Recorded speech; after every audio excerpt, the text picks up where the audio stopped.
vlakovima! Spremi se za vožnju ti, moćni je vlak.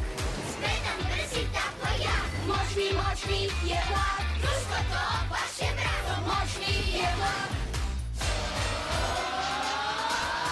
Moćni čas, spremi se i sredi nas. Brzo stižemo uz pas. Dobro stvari riješimo zajedno. Mighty Express. Rođendanski vlak. Dobro, Penny. Teretni vagon je spojen i spreman za pokret. Hvala, Max.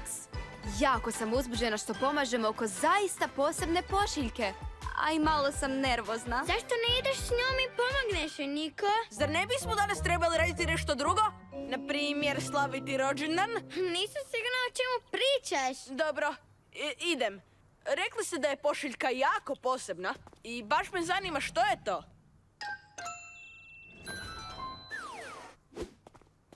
Puno se bolje osjećam na ovom zadatku kad se ti voziš sa mnom, Niko. Penny, pozor, sad! Oprosti što ne izgledam veselo, Penny. Samo danas mi je rođendan pa sam se nadao da su Max i Liza nešto drugo isplanirali. Rođendan ti je, a ja vozim pošiljku? Onda sam ja danas rođendanski vlak. Prilazimo stanici Šiljasti vrh. Hej, Rocky, mislim da imamo pošiljku za tebe. Pošiljka ne ide sa mnom. Ja idem s pošiljkom. Zbunjen sam. Za koga je ta pošiljka? To je iznenađenje. Posebna pošiljka i iznenađenje? Obožavam iznenađenja! Onda će ti se ovo jako svidjeti. Uhu! Sljedeća stanica, farmerska stanica. Pozdrav, Niko. Nadam se da je ovaj sanduk za vas. To nije naš sanduk. Maja i ja smo tu da se pridružimo zabavi. Ne razumijem, Penny. Stalno negdje stajemo, a pošiljku ne dostavljamo. Za koga je taj sanduk? Vidjet ćeš na sljedećoj stanici, obećavam. Zadatak izvršen. Jeste li spremni za veliko iznenađenje?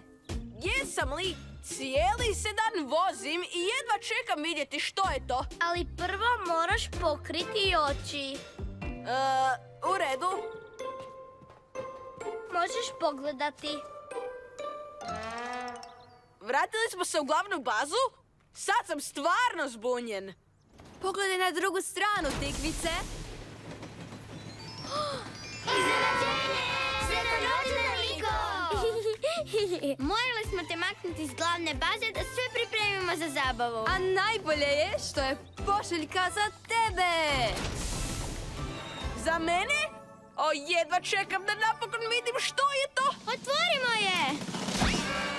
Prema mojim izračunima, ovo mi je najbolja rođendanska zabava ikad. Zabavljajmo se! Jej!